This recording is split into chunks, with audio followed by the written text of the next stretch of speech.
Our guest for today is a veteran who has graced our screen for several years, from TV presenting to stand-up comedy, you name it. Multifaceted as he has now transitioned fully into music. Laugh a minute on Vice at One. Does it ring a bell?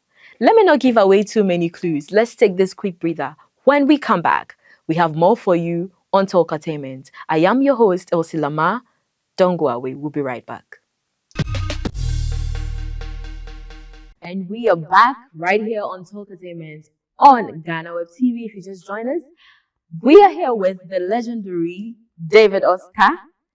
Yes. With real name David Oscar Dogbe. He's been missing from Ghana for a while, but he's back for, just a few weeks. Just a few weeks. You ran away from us.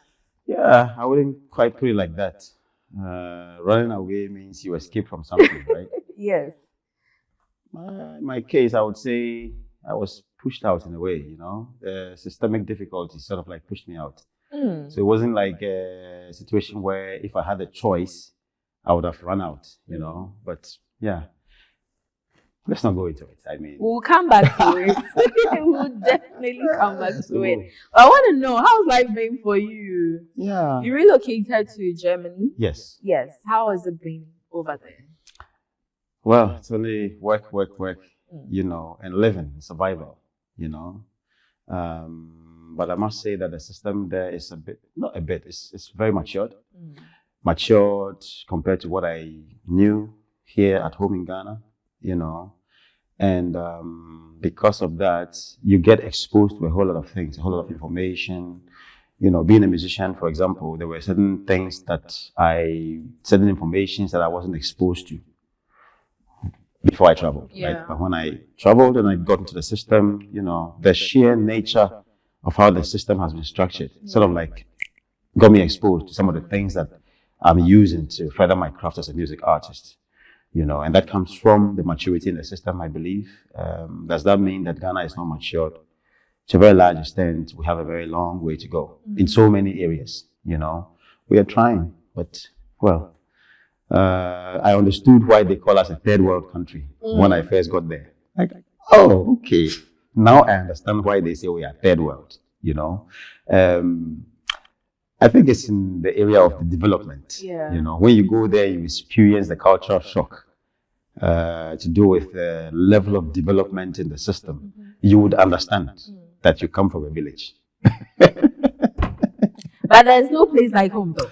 Of course. So why I was because it's my family. There's no place like home. It's the truth, But in this case, in this home, you have to have a lot of money. Yeah. Then you will enjoy home. Yeah. Because if you are in the home, and the ingredients that will make the home exciting, that will make the home sweet, is not there. You would know whether it's sweet at home or not. What were some of the cultural shocks you had when you got there? The very first cultural shock I had was, so one day I go to the park to train, and I'm coming back, I get to the zebra crossing, and here's the bus.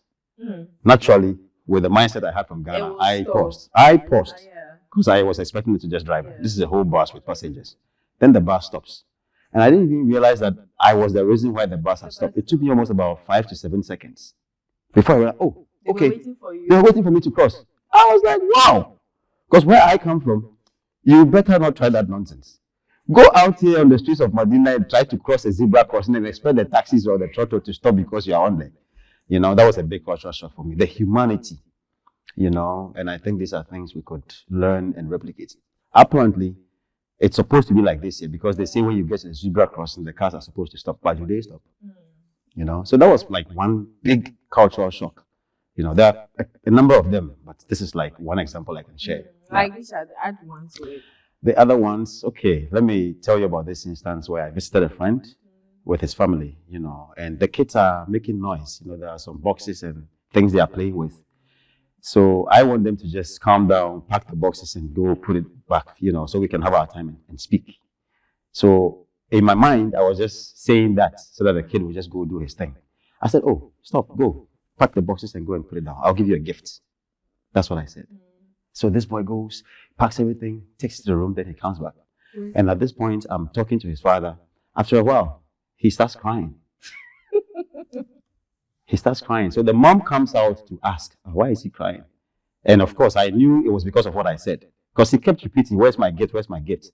Then I said to the mom, I just wanted him to, tidy up the place. That's why I said that. The mom says, hey, you have to honor your promise. We don't do that here. Man, this was another big culture shock.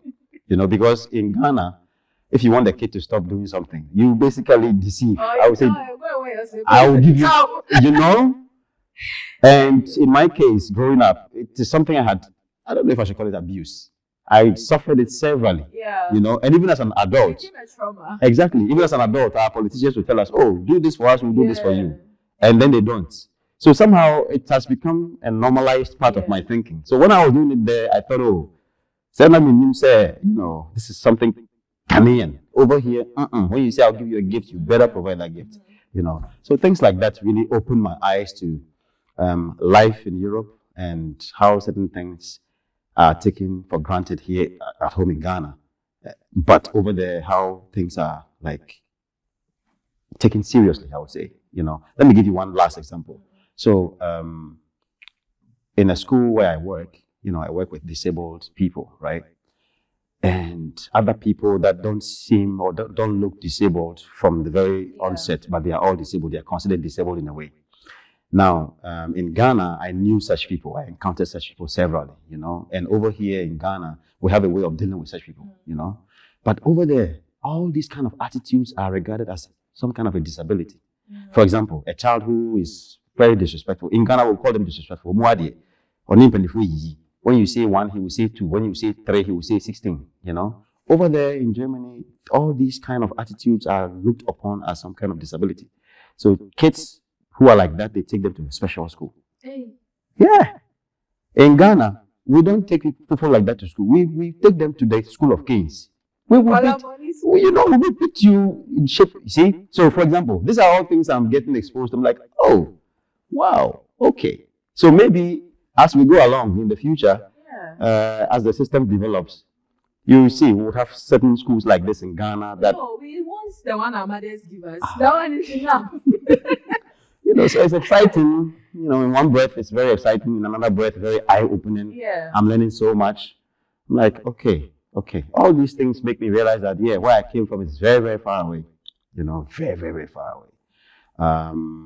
In the school, almost every kid has a tablet they are working with. They are using AI very actively. Same can't be said about our kids here.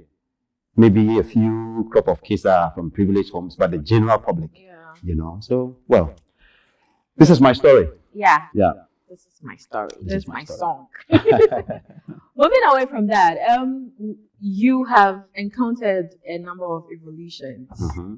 At a point, the Gen Zs cannot relate though. At all. Yes. I know. You were a huge face on the screen, on Vasat especially, where we look forward to seeing David Oscar every time. Laugh a minute and come on, name it. Stand-up comedy. You were the ish. And then you moved to music. And now we're here. What prompted the evolution of your craft from one to the other? Because I never even saw you as a music person when you were doing comedy. All I heard was now you're doing comedy. I'm like, no, wait a minute. It never struck me as though you were someone who would ever do music. What prompted that? Right. That's a good question. I've answered this question several on different platforms over the years, right? Since I made the switch. To answer your question, I'll say it's art that prompted the switch. Art, right? Now, I'll explain. Art, the way I learned it, or the way I was introduced to art, is a big umbrella. And under this umbrella, you have several branches, right? So, artists can be musicians. Artists can also be people that draw the pen and make graffiti. Artists can be actors who entertain you in the theater or who are on your screen, big screen, making movies for you. These are all artists, right? Then there's another branch, which is the literary arts. So anybody who can write a piece of poem is also an artist. Anybody who can write a piece of novel is also an artist. I'm like, okay, wow, And then, of course, So the performing arts, the visual arts, and then the literary arts. I've already spoken about the performing arts. So I trained as a visual artist from secondary school. And at some point, I got tired of all the practicals we're making. Now, it's quite funny and interesting at the same time because what was the straw that broke the camel's back? My final year project in Pope John, I needed to use some cement, right, to mold some figures. We would first do the metals and then we'll mold around it. But after the project, I started developing saws here. Later, I learned from my teacher that was because of the cement. You know, the cement is very, I don't know, there's so many chemicals in there, the acidic content. And then he said, well, you should have used gloves. I said, where are they? Yeah, we don't have them in the school. Think about it. So maybe if I had had some gloves to use, I probably would have stayed in the lane of the visual arts. So that thing frustrated me. So after secondary school, I wanted to go into something else, but I didn't know what. Now, around this time, there was a very popular series on TV called Things We Do for Love. I must have been inspired by this production because I watched and I saw myself in there. I said, I could do this thing. So I had finished Pope John. I was still looking out for what to go and do at the university. This thing comes up. I said, okay, do they train these people somewhere? This is how I got to the School of Performing Arts, Legon. Because I started research and then I found out, oh, okay, I could come to Legon and train as an artist. Okay, why not? I want to do that. I had so much good grades from Pope John that when I even applied to performing arts, you know, they were not sure. They thought because there is no course in Legon for visual artists, I wanted to use the school to just come to the university by all means. Because people do that anyway. I said, no, I want to be an artist. I see the elements of arts in me. That's why I applied to come here. This was my journey. So I got to the performing arts from Legon, and then I got discovered as a comedian, right? Now, after comedy, mind you, comedians are also human beings. So now at some point, if I'm going through some vibe and, you know, I'm not happy, something is affecting me and I'm not happy. How can I be the same person trying to make another person laugh, you know? But this is life in general. So after some point, I realized that, you know, this thing doesn't excite me like it used to, you know? And now my artistry is even shifting. Now and this was due to certain life experiences and a whole lot that I don't want to go into. You will have to go. But when life happens to you, sometimes you detour, you know? And in my case, I didn't even know that I could do this thing professionally. I could always sing and everything in church, you know, but I never saw myself as like a professional musician. But life happens, you know? And when my time came, I knew this was the direction I wanted to go to. So here we are today, you know, started music, put out my first album. I've been doing records. And I would even say that it was through this music that I got the chance to travel abroad in the first place, you know. So yeah, it's just art. And I feel like sometimes the audience also have a way of stereotyping our artists, especially in Ghana. Because now when they see you as a comedian, in their heads, that's the comedian. They expect you to remain like that till the end of time.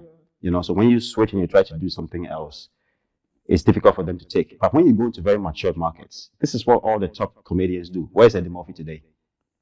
Eddie Murphy is now singing reggae music. Do you know? I didn't know about that.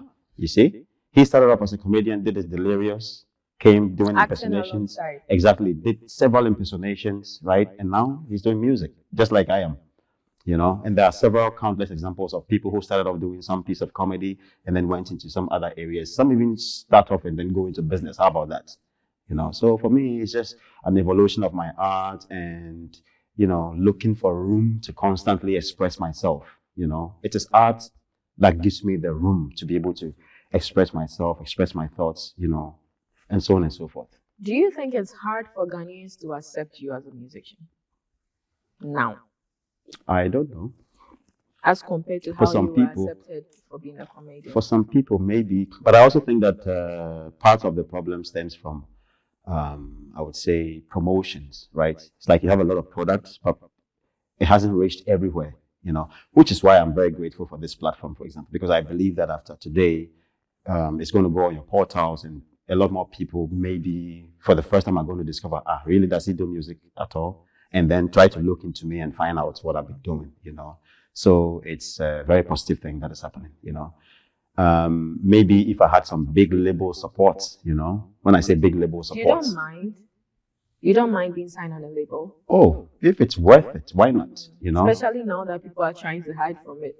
Yeah, because for such a venture in our part of the world, it's always risky, you know, because we really don't have a lot of good royalty systems that have been built in Ghana alone as a space. 30 million people, we can't even, I can't, there's no website today for me as a Ghanaian musician to go on and check how many times have my music been played and on which platforms around the country. Think about it. 2025, we're going to 2026. There's no website anywhere in Ghana that can help me as a music artist to even track and know, okay, my music has been played on so and so FM, that, this is in Cape Coast, that's in Talkertainment, we don't have that. Now, if you don't have that, you cannot even tell. How do you even begin to work out the right royalties and pay them out? You see? And we're talking 2025. Oh, we are 30 million. The Nigerians have cracked that thing long time ago. They've cracked it. How many are they? 140 million counting. So there's a problem somewhere, you know. There's a big problem with our royalty system. It needs to be looked into. We always do talk shops, then we mix it up with politics. Anyway, I don't want to go in there. So obviously, there are several difficulties, you know, and if something comes up like that and it's worth my while, I will do it. But from where I sit and the direction I am on, I really honestly don't see that coming from anywhere. You know, I rather see it coming out from my own efforts and what I'm trying to do for, what I'm trying to do with the music and the talent God has given me, you know. Yeah. This is getting more interesting, but let's take a quick break. When we come back, we have more for you. You're watching Talkertainment right here on GhanaWeb TV. We'll be right back.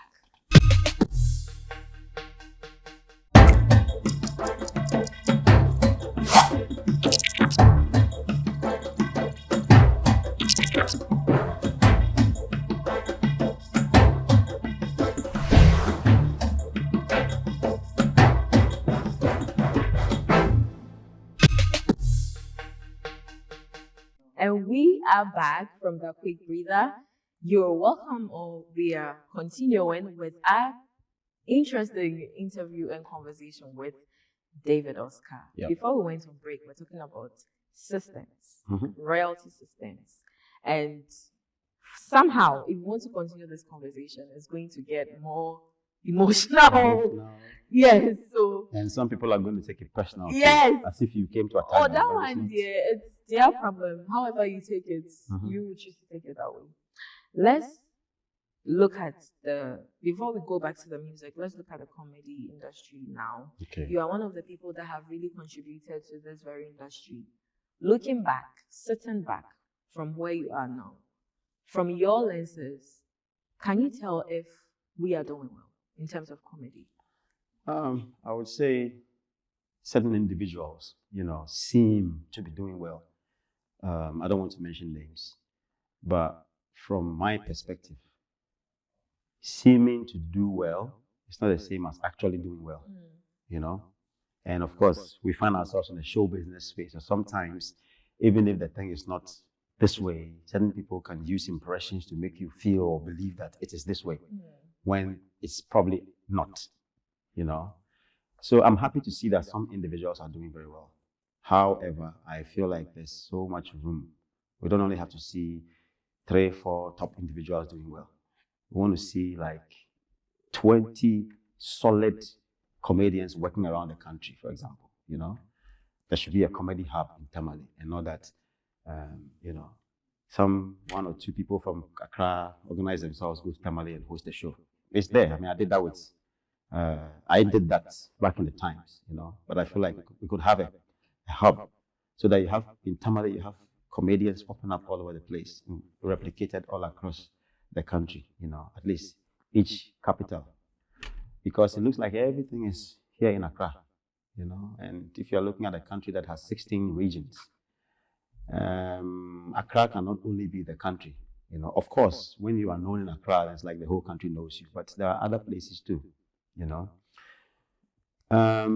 Those that seem to be doing well, is it really reflecting? Is it paying the bills? You know, is it like taking care of their overheads and making profit for them?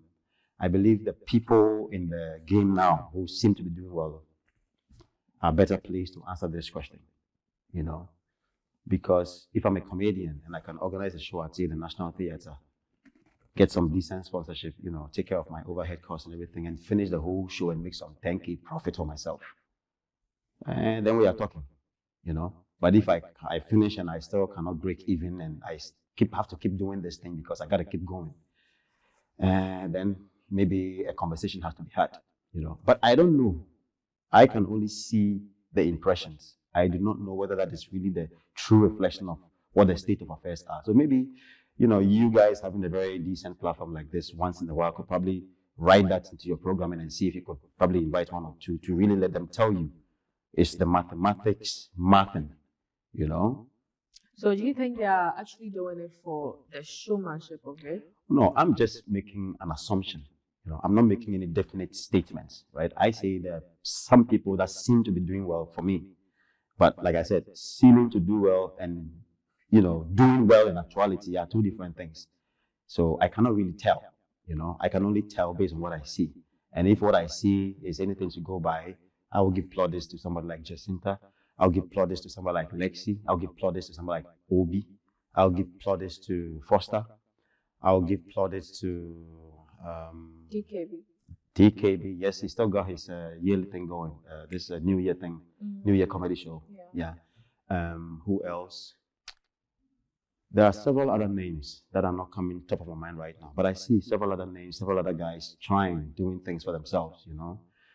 James Brown does his comedy bar once in a while. He's in Germany as we speak. You know, he does shows in Germany as well. I've gone to see him twice so far. You know, once in Frankfurt and then the other one was in Wiesbaden. You know, he's doing good. So, but I don't know. He's just an individual, like I said. I don't know about the others. You know. So yeah, that's the little I can say about what I see. You know, maybe you should. But in comedy, as you see it, or as we all see it, is it as lucrative as a layman think it is? It can be. It can be, because a comedian is also an artist, right? So apart from being able to put together a show and packing an auditorium and selling some tickets and making some money from sponsorship or whatever, comedians can be brand ambassadors too. This is how I got to work for Castle Milk Stout as a brand ambassador, because of my background in comedy and all the things I was doing on TV at the time, you know. I believe some of them have some ambassadorial deals as it stands. I know Lexi works with AVV Food. I don't know if that's a free gig. I don't think so, you know. This boy, I've forgotten his name. His name is not coming. He does this dashiki festival thing. He's also a comedian. He's got some deal with Trillium Ghana. So I saw it on the internet. If what I saw was a lie, then I'm probably lying to you right now. But I see it, so I assume that, you know, so comedians can be brand ambassadors too, you know. Very good talking comedians can be leaders in society. So, hey, it depends pretty much on the individual, you know. But from the way I knew it, how I started, and how I created a path for all these other guys to come into the fray, to be working today, I saw potential in it. That is why I invested my life and a bit of my time trying to work to help the industry, you know. As to whether the industry remembers that and will give me my due at the right time, I cannot say, you know. Yeah, but once upon a time, you know, what is happening today, what is making you confident today, seeing comedians around, was not the same in my case. We had to come and fight a certain narrative. I would say I had to come and fight a certain narrative. And in fighting that narrative, I became like blackballed in the industry. But today, look at what is happening in the industry. So all those people that were trying to blackball me because I wasn't going to kowtow to the fact that we have a show here in Accra and you line up 6 Nigerian comedians and you put 1 Ghanaian in the equation. Has that thing stopped today? It has, based on some of the fight that some of us put in. You know, it was a fight. I would say a fight. It wasn't like a physical fight, but it was a fight against the system, right? Today, some people who were actively resisting some of us who were fighting this cause are now all over the place claiming glory that they fought to sort of like create space for Ghanaian comedians and things. I don't want to go into it, but they know themselves. You know. You were very fierce at that time. Oh, yes. I could tell some of your shows, like you could just say your mind and you became like a target. Of course. That period was really, really crazy. Like, how were you able to navigate through those times? Yeah. Was that part of the reasons why you had to switch? Yes. Of course. This is And for me, in one breath, it's good that it happened that way. Although when it was happening, it was a very difficult pill to take, right? It was a very difficult pill to take. But in hindsight, or with hindsight, I see that, hey, it couldn't have happened any better. You know, it's good that it happened that way. It's good that today I don't actively even do comedy again.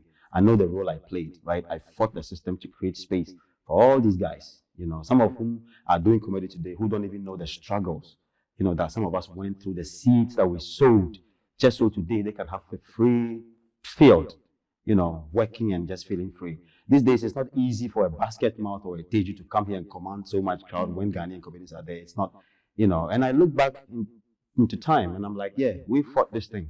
When we were fighting it, we became black, as I said, you know, but are you happy about what you see today?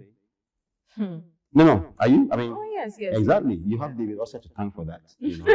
But some people will still play politics with it today and still call you names and still say you are. I mean, anyway, let me go. We want to know, just give us one crazy instance during that period, like one of the things that really happened that you were like, okay, no, this is it. Like, I'm not doing this. Good.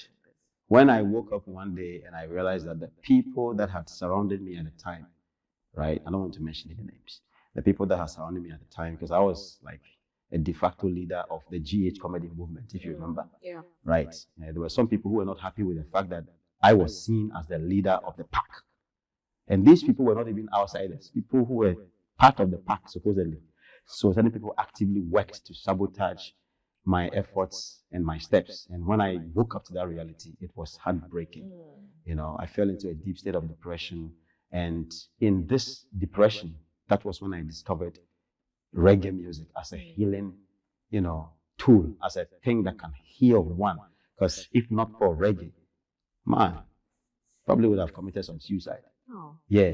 So I discovered that, then the message, and then I started getting into the culture. I had to be a convert. So here I am. Yeah. Convict news. I had to be a convert. Oh, that was the crazy period though. Yeah. Like, I feel you. Because those times, it was fierce. I think that was when we were about to witness the transition in the industry. True. So it was like pushing through together. Let me give you a story. Jacinta that you see today, who's, in my opinion, probably the best female comedian we have around. Jacinta came to Ghana. Nobody will give Jacinta a platform. Yeah, I was the first person to put Jacinta on a decent platform. That was the corporate comedy series. Yeah, I gave her a shot like that. We're going to Takoradi to do a show. I gave her a shot. Look at Jacinta today. You know, it's just by the by, but I'm just saying, you know, yeah. Wow. Now let's go to the music part. Of course, you just answered the question that I wanted to ask, that why reggae though? But apart from it being a healing tool, let me use the word tool for yourself, is it something you would do because of the commercial aspect of it as well? Good. This is a question I asked one reggae legend in Ghana when I was coming up, Shashamali. And his answer to me was, if you fear hunger, you cannot do music. And having done it for 5 years and beyond, I understand what the man meant, you know, because if it's for the bling bling, the commercial success, as it were, I won't be doing roots reggae. Because even in Ghana, how popular is roots reggae? You know, people are listening to some Afro beats, and you know, so it's like I still have to even fight to find my space within this whole, how do I call it? Within this whole bracket, right? So it's not a very simple thing like that, right? It's not a very simple thing. But what keeps me going is the joy I have being able to write a piece of music, being able to, you know, share my experiences through some piece of music.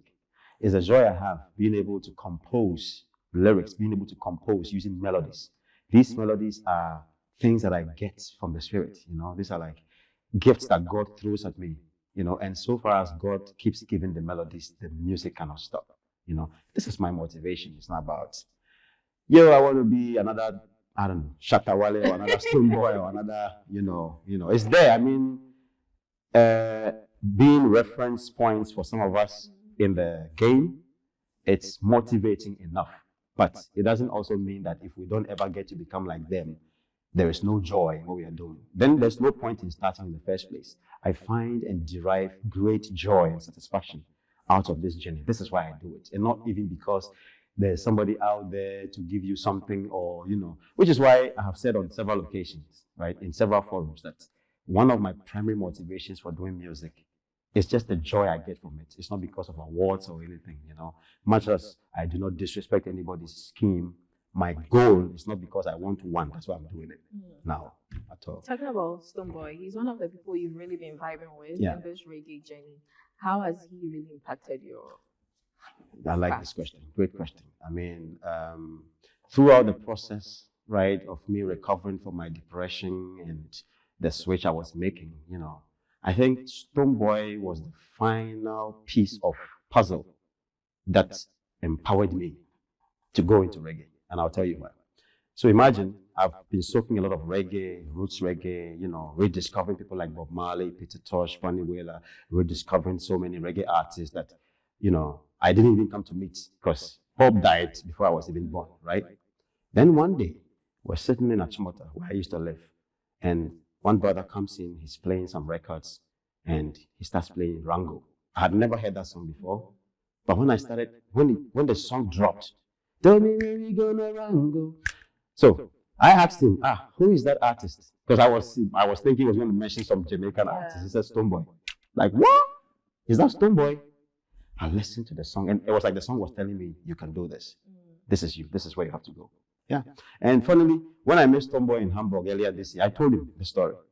Yeah, he showed me where to go to. Although I'm a bit older than Stonebwoy, right? That tells you that it's not a wrong thing to learn from kids or somebody you might supposedly be older than. This is my story. That at my age in the industry and what I had done, I had gotten to a point where I was totally missing. Like I was totally lost. I didn't know. Yeah, I was recovering, but I still didn't know what direction I wanted to go. It was Stonebwoy that showed me the path. And that was through the music Rango. He didn't meet me to tell me do this. No, it was just because he had responded to a certain call by writing this piece of song called Rango. And several years down the line, this song was going to show somebody the direction that he had to go. This is the power of music, man. Yeah.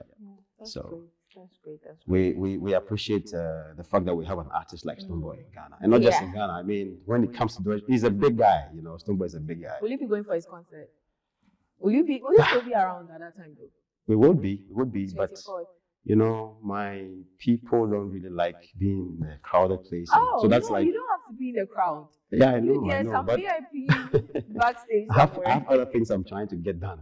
I'll see if it's possible. We'll figure it out. It will be a pleasant surprise. When is it? So 24th, right? Okay, we'll figure it out if it's possible to do. Because after 24th, I think I have about 3 days and I have to go back.